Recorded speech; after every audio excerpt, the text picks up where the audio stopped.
Welcome to the Living Ageless and Bold podcast. I'm your host, Christina Daves, and in each episode, I bring you amazing women who inspire, educate, and share their experiences and journeys along the way. So grab a glass of wine or a cup of coffee, find a cozy spot, and let's relax and have some fun hearing what can be accomplished after 55. I am so excited about this episode today. Ladies, if you have ever read a magazine in your 30s or your 40s, Lesley Seymour, who is with us today, had something to do with it. She's worked on, I had to write out the list, Vogue, Glamour, YM, Redbook, Marie Claire, and she ended her magazine career at More Magazine. We'll talk about all of that. And now she's doing something really amazing called Covey Club, where she's working with women over 40 reinventing themselves, which is what this podcast is all about. We skew on the older side of that, but we'll talk about that. So thank you, Lesley, for joining us today. Great to be here. Thank you. Okay, I have to geek out a little bit. Let's talk about all this magazine stuff. I know. It was what so a cool much fun. Career, right? It was until it disappeared. Was it? It was great. It's all fabulous until it stops, right? But so I read that you started in college as an intern for, Women's Wear Daily? Yeah, good research, girlfriend. Thank you. That's a good one. Yeah, absolutely. So how fun was that? You're in college and you get insane. That gig? It was insane, and I didn't understand how insane it was. Looking back, it's like, what the hell happened? It was such a cuckoo thing. I was at Duke University, and I had switched over from being in a biology major into English. I just knew I was going to be a better writer and probably had more future, bucks in me for writing than biology at that point, even though I loved it. I wanted to be an environmental scientist. And luckily, we had the fashion editor of the Washington Post on fellowship at the school. So I met her, and she was such a nice person. She said, oh, well, I said, I don't know anything about fashion, but I love it. It's really fun. And she said, oh, well, why don't I connect you with a friend of mine up at Women's Wear Daily? And this is back in the day when women's wear was, that was it. Like it ran the whole world, basically. And I went up there and I talked to them, and they were like, pitch us some stories while you're on campus. And I was like, okay. And I started photographing my girlfriends when they would go out to the formals, and I would make stories about them, like fashion is no longer floor length when you go to formals in the South. And they picked it up and ran it. Like, oh my God. It was insane. It was insane. The whole thing was insane. And then I got on, I graduated and got off the plane and went to work for Women's Wear Daily. Wow. Yeah, and then cuckoo, you went, right? How many years? You were in the magazine industry. Oh my God, 40 years in the magazine industry. I went from Women's Wear to the New York Daily News and then to Harper's Bazaar. I wanted to stay in newspapers. I actually like the pace of newspapers better, but the newspapers were struggling and a lot of them were closing. And so I ended up in magazines backwards, not something I didn't intended. I thought like magazines are nice, but they're slow. Anyway, ended up making my career there. Went to, I left Harper's, went to Vogue for 9 years, left there, don't jump over Vogue because Vogue for 9 everybody years. Watching. That was like our encyclopedia. To Anna Wintour. Yep. And I survived Anna. Is it like the movie? Were you like the character in the movie? Yeah, well, all I can say is Anna's been very kind to me.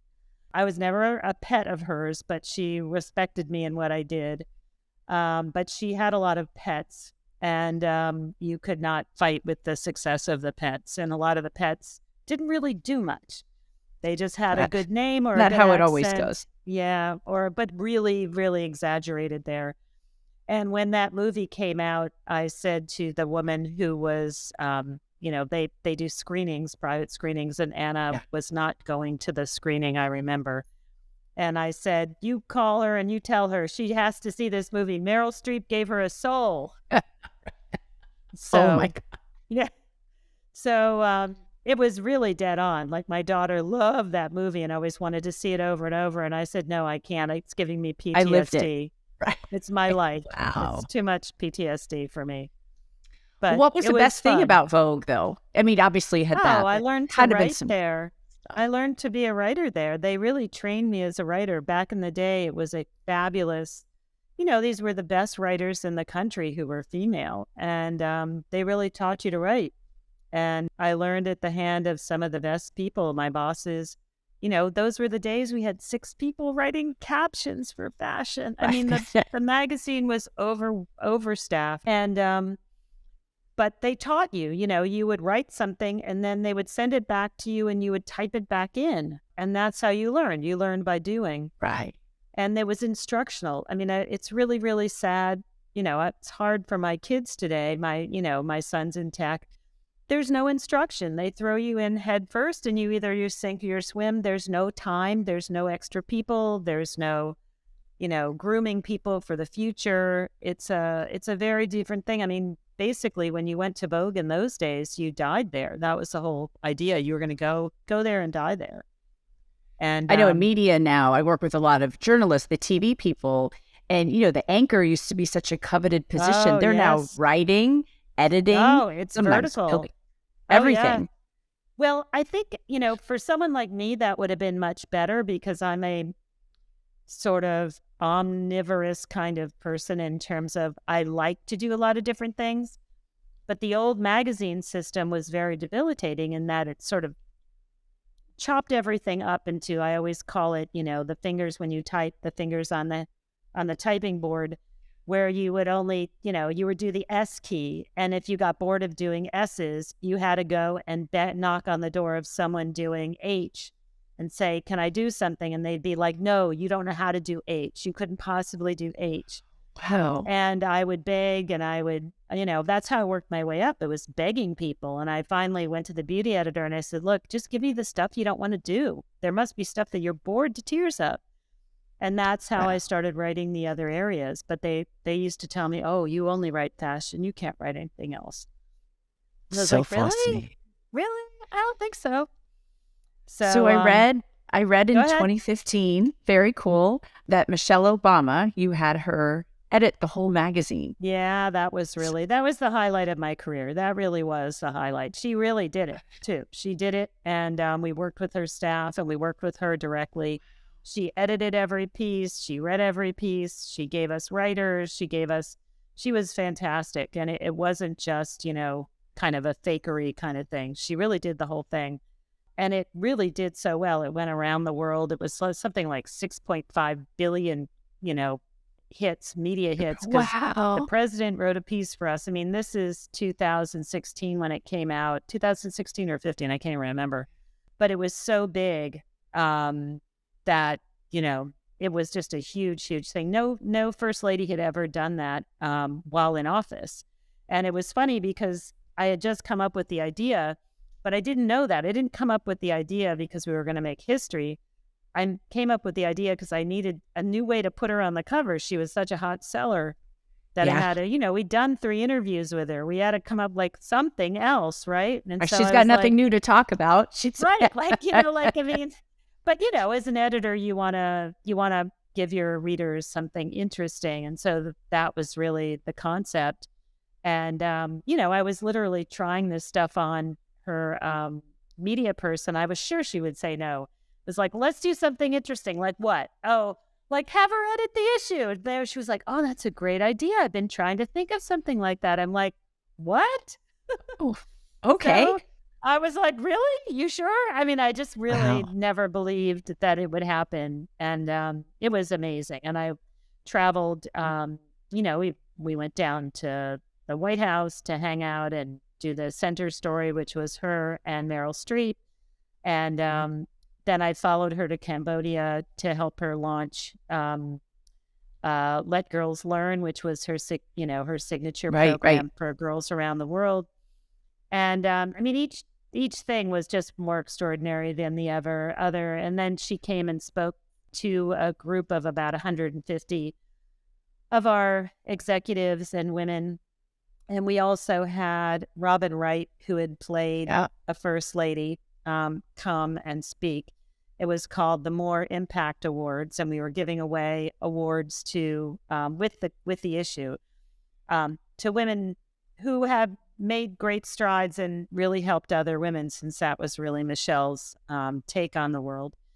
And the biggest, this is how I knew I was done, Christina, was I'm standing behind stage waiting to go on, and I've got Michelle Obama and Robin Wright standing in the back chatting with each other, and we look over at each other and they go like, "We're so excited." And I was like, "Okay, you're dead. That's it. You died. There's no, like, what else is there? Like, just you go find something else to do, because there's really nothing else beyond this." So that's amazing. That's amazing. Amazing. It was amazing time. One of those things, it's like your wedding, where what I do are these sort of click experiences where I try to take an emotional photograph of it.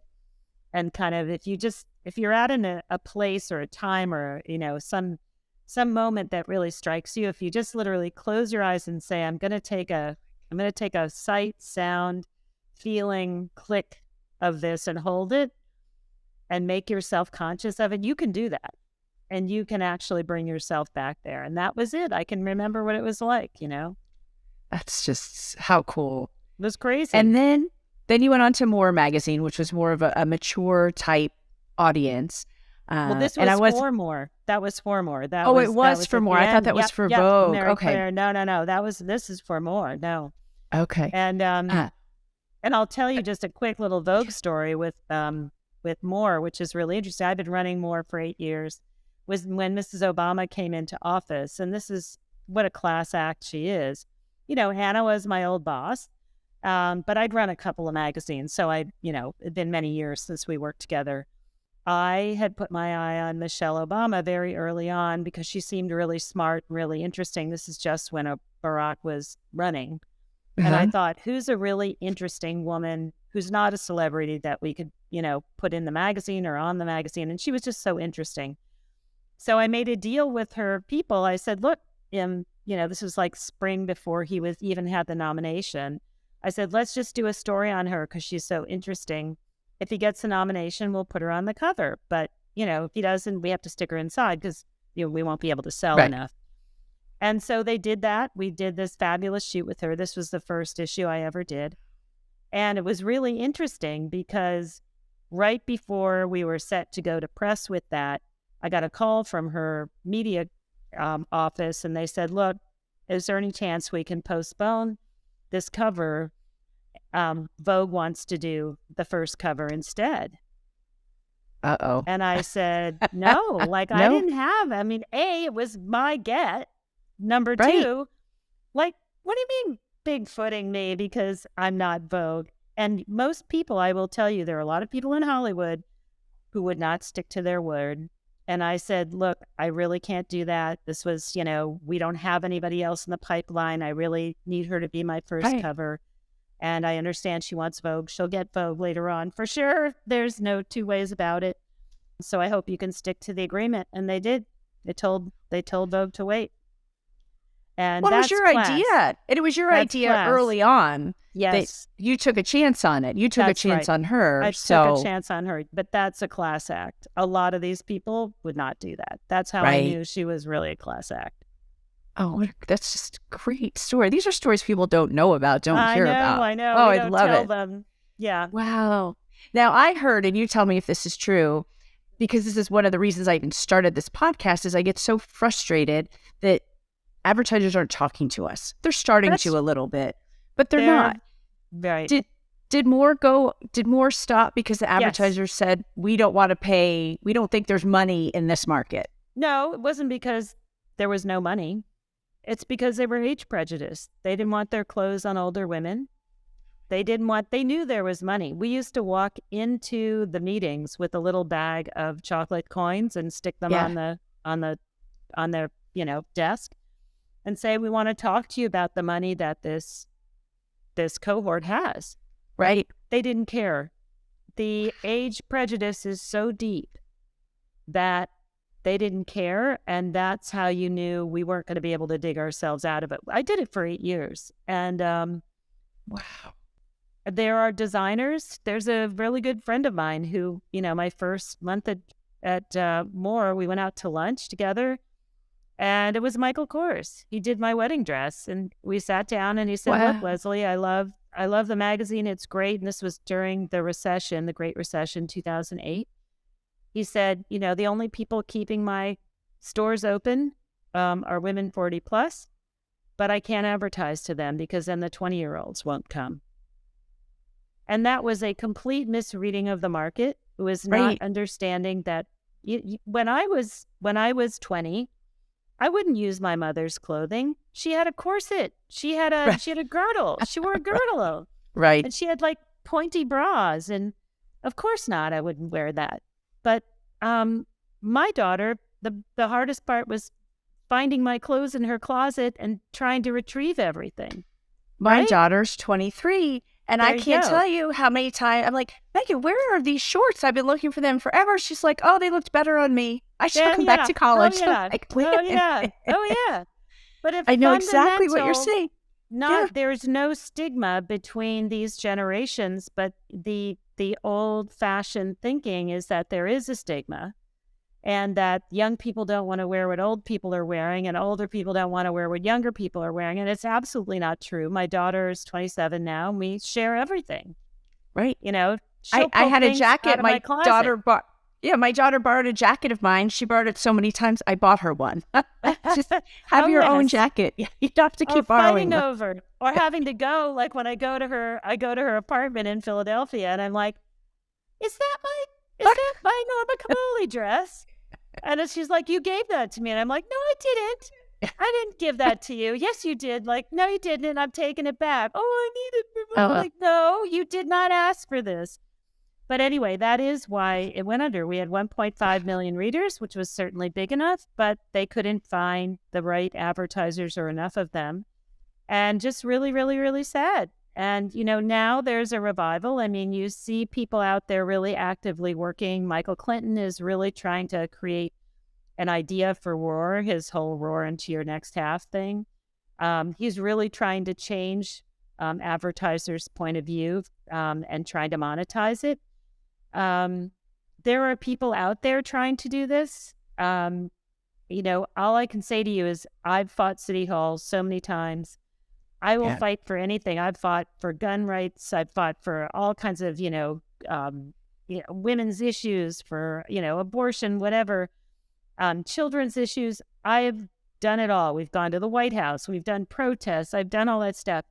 And I will tell you, I've never seen anything that doesn't move like this one.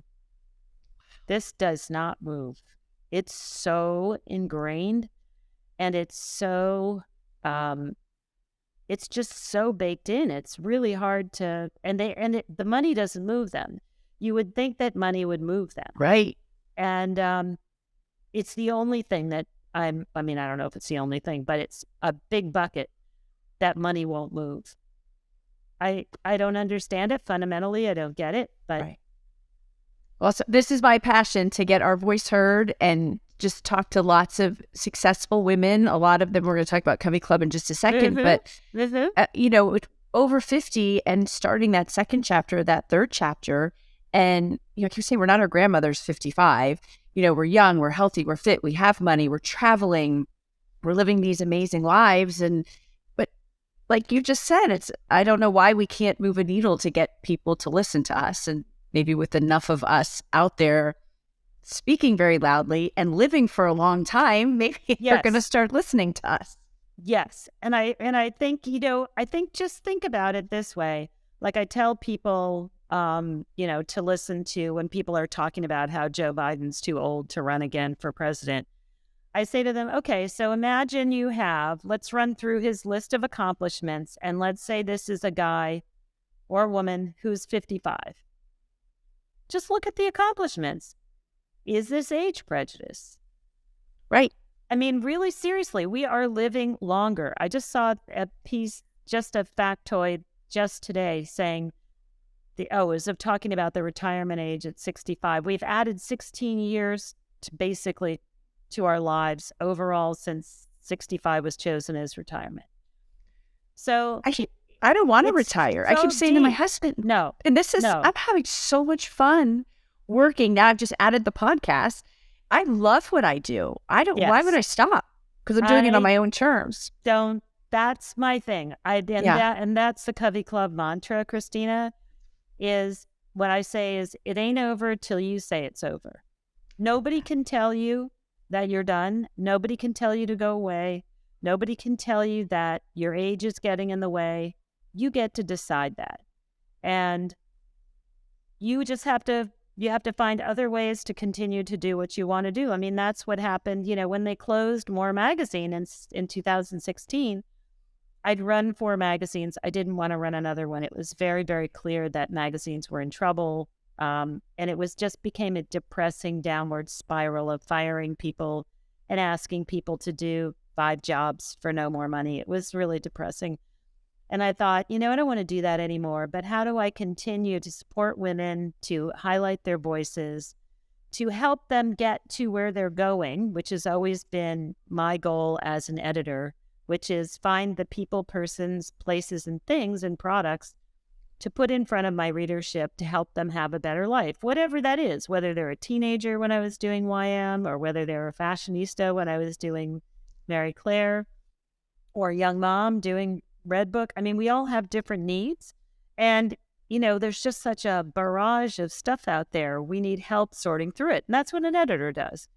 So I said, well, what can I do that continues that? I'm really good at it. I know how to find great stuff. I know how to help people move across these change barriers that they have.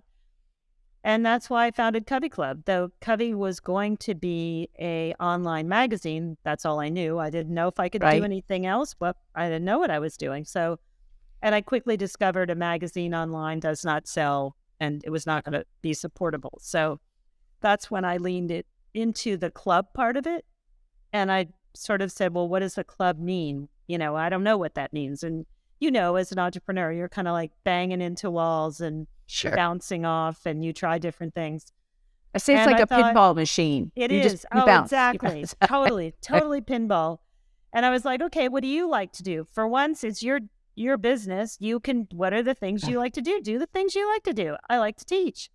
I've taught at NYU before. I really enjoy teaching. And I thought, okay, add that. And then I started my podcast too, because I was like, okay, I love talking to people. I love media. Why don't I just, there was nothing out there. This is 5 years ago for anybody over the age of 40 talking about what they were going to do next.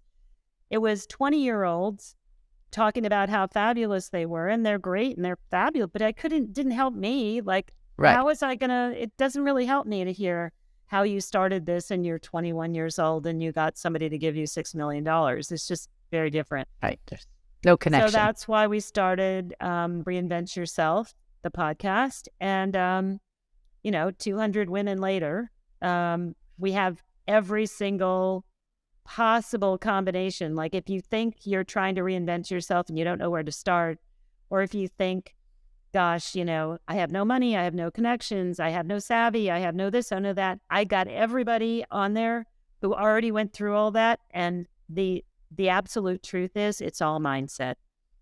It's what you have in your mind and how positive you are every morning when you get up and say, I can do this. It's not easy, which is why we turned to the club of Covey, was to create accountability and to create a sisterhood. So when you're going through this, you're not all by yourself. I was all alone when I had to sit down at my table and say, how do I find an email service? Like, which one's better? You Google that, you'll be there for the next 3 months trying to figure out which one is better. It's just overwhelming. Whereas if I can just ask somebody at Covey Club, who've done it, like in 2 seconds, I can have the answer, skip MailChimp, go to Active Campaign. Amazing how supportive women are. Like people don't, they think, women don't really collaborate, work together. I work with my biggest competitors and people are like, are you crazy? I'm like, no, I can't serve 1 million people. They can't serve 1 million people, but we work together. People see us together. They like us together. Maybe they do something with them and something else with me, but it just brings unity to the whole industry instead of a cat fight. Yeah. The cat fight, I think, has been designed and created by the patriarchy. Think about it. If you have a patriarchy that's being threatened by women, let's remember, women are half, if not 51% of the species out there, and you want to hang on to that. Is it better to let them fight among themselves, or is it better to have them get together and focus on what's really wrong? I suggest that what they've done very successfully is they've said, okay, women, you wanna get ahead? We're gonna give you one seat at the table. Go fight among yourselves, Alexis and, Crystal Carrington. And then guess what? They just continue owning 90% of it. It's a really good tactic. It's a very good distraction. And I think a lot of us have figured out it's a distraction. And the real thing we need to fight is making it easier for women to succeed overall, and really holding each other up. I always did that in my magazine work. I had a lot of people who did not like to work like that. I'll put it that way. And it was shocking how many women running women's magazines did not want to help other women get ahead, because they were compromised by this, this idea of scarcity. They had their one seat at the table. That's right. And I had bosses like that. The group just ahead of me, they were the first ones to break down all the barriers. And they really did a lot of them got into the treehouse and pulled up the ladder. They didn't want to help the next generation. They said, we had a fight, you fight. You figure it out. Now, do you think that's changing? Okay, I was just going to, yeah. Yeah, it's different for us. I think we saw that and we said, hey, this is really just stinks.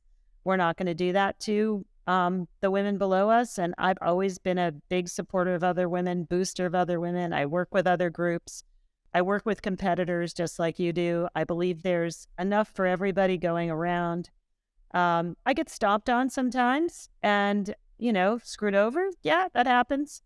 But I feel good about myself. And I live my value. I think we learn with any time. When that happens, though, you learn something and you don't do it again. And it's, that's how I've tried to look at those things, that, that sucked. And I can't believe that just happened, but it'll never happen again.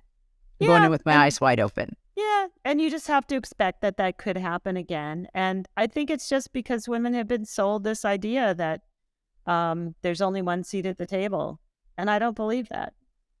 I don't either. And I love what you're doing, because I'm finding that a lot of my friends, maybe they were in corporate for 30 years or they were stay-at-home moms, like they had a great job, stay-at-home moms. And then they're like, well, now what do? I've talked to a lot of my friends.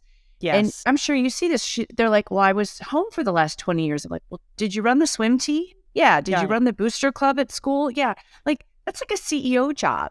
That's just because you didn't get a paycheck for it doesn't mean you lost your skills. You were still working per se. But you got to get out there and you've got to be able to tell your story properly and in the right manner. And it's hard. It's not easy translating that. That was really the old thing that we told people that, you just translate all that stuff. It doesn't quite work as well now, but it can still work. And, there are people who really do work on return ships and they really got that all figured out exactly how to do it. Carol Fishman's group, I Relaunch, is really great for that, for people who are really trying to launch themselves back after, 20 years out.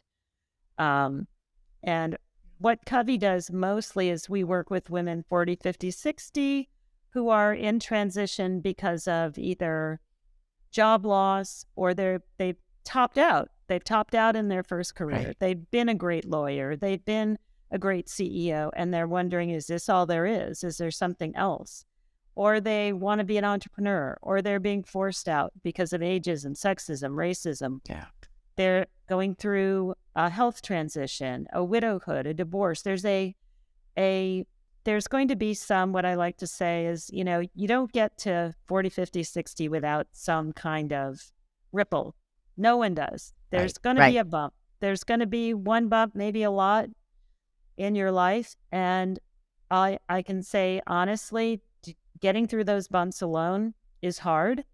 If you can find a group of women who really support you and really believe in you, and as you're older, can bring all their success to the table. It's no longer, gee, how do I write a note to to an employer when I don't want to say I was home all day? Gee, I don't know. I'm 20 years old. I have no idea how to do that. Whereas if you're talking to a woman who's 50, she's like, let me tell you how to do it. I got those letters. Here's the one that worked. Here's the one that didn't work. All those things, when you share your expertise and you're working at a level, I call it the master's level of sort of education and experience and understanding, we can really push each other quite rapidly to the next thing, whatever that thing is. And as I say, each person's journey is going to be different. Some people are going to want to go back to school. Some people are just going to want to get certification. Some people are going to need people to read grant proposals or to learn how to read a grant proposal. I mean, it can be all kinds of different things. And really, but here's the really big surprise, Christina, is reinventing with strangers sounds bizarre. Like, why would I walk into this place where no one knows me? I don't know anybody. I'm uncomfortable. Should I speak up? Actually, that's the beauty of the whole thing, is you can walk in there and start over. Surprisingly, that sometimes the people that know you the best, it's not that they don't want you to succeed, is that if you succeed and move off into a different area, it can be very threatening for them. Because then what does it say about them? Maybe they're not developing. Maybe they're stuck. They don't want to be stuck. So they have a not conscious sort of bias towards keeping you where you are and doing what you're doing, because that's how I met you and I love you the way you are. I don't want you to change. Right. Because then maybe I have to change. So reinventing with strangers was a really big surprise about Covey Club, and it really makes a difference. So tell me how Covey Club works. I mean, is it in person or are you virtual? Sounds fascinating. Yeah. It's fun. This is not what I thought I would be doing. I mean, really seriously, I thought I'd be doing a digital magazine. Yeah. So Covey Club, we have a subscription where you can join and get everything for free, all the classes, all the events, all the stuff, except for the big, huge live events. And then people can just come in and take a class here and there, or they can sign up and we have what are called pods, which are small groups that work on particular projects, 5 to 7 women who have a project in mind, like we're starting a health one, for instance. But there's a writing one, there's a reinvention career, reinvention other, there's an elder care one. It's to help you get through those things, whatever those things you are that are standing in your way towards finding whatever your next thing is, or your bliss, or making you happy or feel balanced. And they meet, on their own schedule. They meet either twice a month or once a month, whatever it is. That goes on for 12 weeks. We have 3 of those a year. We've just introduced what's called our Covey challenges, which are 30-day challenges where we work together on a project. We did a fabulous one in January, which was a reinvention challenge, and it was anything that you wanted to reinvent. And some people wanted to lose weight, and some people wanted to clean their closets. And one woman ended up writing a poetry book in 30 days. Wow. And it was a 30-day accountability group where we said what we were going to do. We met several times a week. We had a launch. We had an ending. And we're going to do a whole simplicity group starting May 1st, which is going to be how to find calm and simplicity in your life. And it could be any way that you want to do that.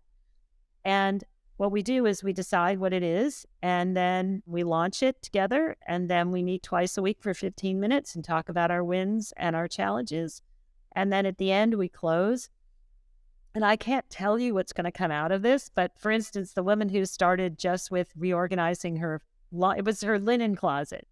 That was her goal. Fix her linen closet. Yeah. She ended up going into her will, fixing her wills. Wow. And she did her whole house. And she said she's going to get to her digital photos. And I was like, look, that's gone too far. No one does digital photos. Stop. I need you to do something else. Don't go down that rabbit hole. But, the 21,000 pictures in my phone will never be organized. No, but she got such, and that was the whole point, is to get, one of the things I learned about reinvention is that getting started is the hard part. Right. And just once you have momentum, reinvention is easier. Getting the momentum from zero is really tough. I mean, as you can imagine, it's like starting a car in below zero. It's going like that, and you can't get going, right? And these little programs that we do, these 30-day challenges, actually get you started. I also teach tiny habits. I'm a certified tiny habits coach. And I don't want to be a general coach. There are wonderful coaches around the world. They don't need me. But tiny habits I did because I understood that this is really a very particular thing that will help people get started on their reinvention and get them moving. And again, reinvention can be small. It can be, one woman in the 30-day challenge wanted to do something different with her hair. And so she cut her hair and she dyed it blue and pink. And she had the greatest time doing it. It could be like that, or it could be writing a poetry book. I mean, you don't know. It could be big accountability is everything. I'm finding this in things that I'm doing with work too. That's what people want. I have a program, they come in once a week for an hour, and literally we just sit there and they do the work. They ask questions, and so it's brilliant. And I wish I had known. I'm going to keep an eye out for the organization one. I got through two cabinets and my junk drawer in my kitchen. My goal was one closet or cabinet or drawer a week, and I got through 3, and we're past the first quarter. Come join the simplicity one, and because we have the research that it does change your brain and how your brain reacts to every day. It does create a sense of calm. It does lower your cortisol levels. Living in a, organized, not overly organized, right? But, not, you don't want to be like so super rigid. But clean and not cluttered really does make way for other progress that you want to make. I just did a segment on my local Fox station, and they're like, it was cleaning organization stuff. And they said, what's your favorite? And it was literally the plastic bins I got on Amazon to put my pens here and my Sharpies here and my paper clips here. It was changed my life. When I opened that drawer, I'm like, compared to, all there. So just, disarray and trying to figure things out. And no, it's wonderful. And, so we found all those things are really helpful. And then we do a big get together every year in New Orleans, where I live, fun. which is November 9th through 12th this year. And we focus for 4 days on, getting to know each other. I want people to make connections. There's a lot of business connections that are made and a lot of friendships that are made. And so we do a lot that's virtual, and then we do that. And I'm working on trying to create an event in New York this year too. After COVID, it took a while to get back, get rolling and live again. And then hopefully we'll get to chapters as well. It's wonderful. So I ask everyone at the end of the interview the same 2 questions. I think I know the answer to this one for you, but what is your biggest accomplishment since you've been 50? Ooh, since I've been 50. Just, getting this up off the ground. I really did not think that I would ever be an entrepreneur. I always admired entrepreneurs, but I was a corporate cog. I would move in and out. When I had kids, I would leave and I could be a freelance writer for a little while. Yeah. I never really expected that I would do this. And what's really interesting is the joy that I get out of the notes that I get from women, and I'm sure you feel the same way, talking about how something you did changed their life or made a difference in their life. I used to get those. The reason why I went into magazines was because of those letters. And I wanted to change each person's life as much as I could and help them. And you can still do that. You don't need a big magazine to do that. You can still do it on an individual level and basis. And look, why are we here? If we're not here to impact each other's lives and to, help each other, I don't really know why we're here. Right. I agree. And then where do you see yourself in 10 years? It's a good question because I'm a worker bee.